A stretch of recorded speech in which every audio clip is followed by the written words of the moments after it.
After the release of the mega hit of Zootopia in 2016, it seems that Disney are looking at using this movie somewhere within Animal Kingdom, but we'll discuss where up next.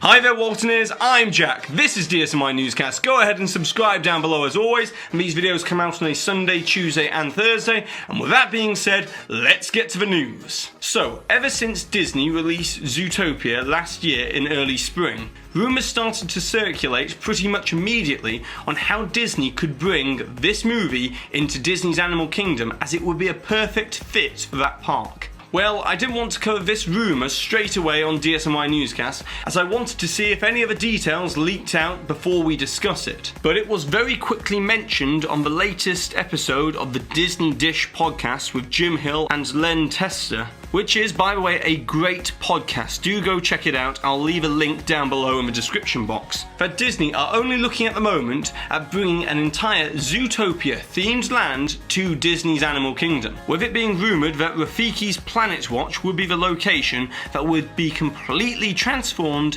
into the world from Zootopia. And Rafiki's Planet Watch has a history with Zootopia, as this is the place that housed the Zootopia exhibit back in early 2016. Now, this news has probably made a lot of you very happy, and why not? Zootopia was a great movie. But let's be realistic for a second, as we're probably looking at a 6 to 7 year wait until we finally see this happen at the very earliest. Now, that may seem like a very long time, but it's for two very good reasons. Firstly, you've got to consider all of the other work that Disney are doing around Walt Disney World, as Imagineering have a pretty full schedule of renovations with Disney's Hollywood Studios, Epcot's renovation plan, and Magic Kingdom's 50th anniversary coming up in 2021. And the second reason is that Pandora, the world of Avatar, has only just opened, so Disney are probably quite happy to leave Animal Kingdom alone for a while, as guest satisfaction at that park is extremely high.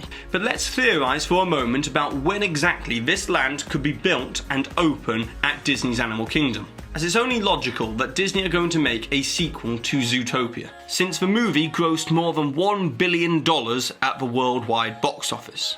So it only makes sense that Disney would want to open a Zootopia-themed land at Disney's Animal Kingdom around the same sort of time frame as the release of Zootopia 2. So, at the very earliest, when could Zootopia 2 be released? Well, the directors of Zootopia are busy working on other movies at the moment, with Rich Moore working on Wreck-It Ralph 2, released in 2018 next year. Byron Howard is currently working on an untitled Disney movie, which is a collaboration with Lin-Manuel Miranda, which only leaves Jared Bush free to direct a sequel.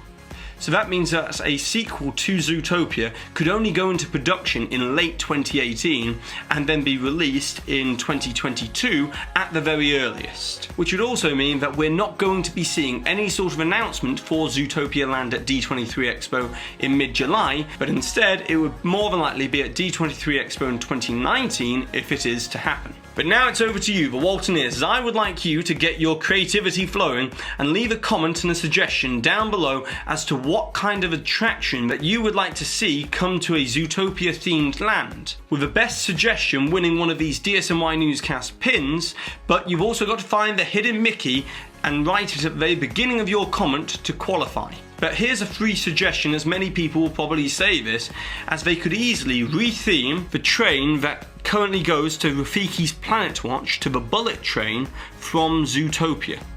A bit like how the Hogwarts Express is over at Wizarding World of Harry Potter. Oh, and congratulations to these Waltoneers right here for winning the DSNY Newscast pins from the Future World video on Thursday and the Ratatouille video yesterday. Now on to some other news, as over in Disneyland Resort in California, the old-fashioned paper Fast Pass system is being phased out, with new machines being implemented that now produce tickets that act as reminders instead of valid valid tickets. With this just being the first step along the way for Disneyland to go completely digital with their FastPass system, with the rollout of the MaxPass service later this year. That is a service that costs $10 a day to make your FastPass reservations from an app instead, which is similar to how Walt Disney World do it, but without the magic bands. Next up, it's not really breaking news that there has been a replacement of the directors of the Han Solo movie, Phil Lord and Chris Miller, with Ron Howard, the legendary director, now stepping in to helm the Han Solo movie. Bob Iger was recently spotted by TMZ saying that he doesn't think that it will delay the movie in any way whatsoever. Also in Star Wars news,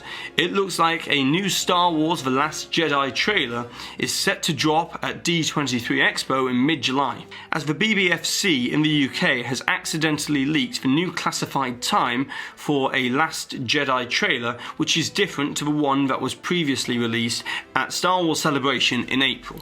And lastly, the all-new Mickey Mouse Club, that is now going to be called Club Mickey Mouse instead, because for some reason, I guess they think that sounds cooler, will be debuting this August on Facebook, and this will be the very first Disney show that has exclusively aired on the Facebook platform. And that's it for today's video. Go ahead and subscribe down below if you haven't already. Leave a comment to the Waltoneers question with the hidden Mickey time code, so therefore you can qualify to enter the DSNY Newscast pin giveaway. And with that being said, I've been Jack, you've been you, and I'll see you real soon.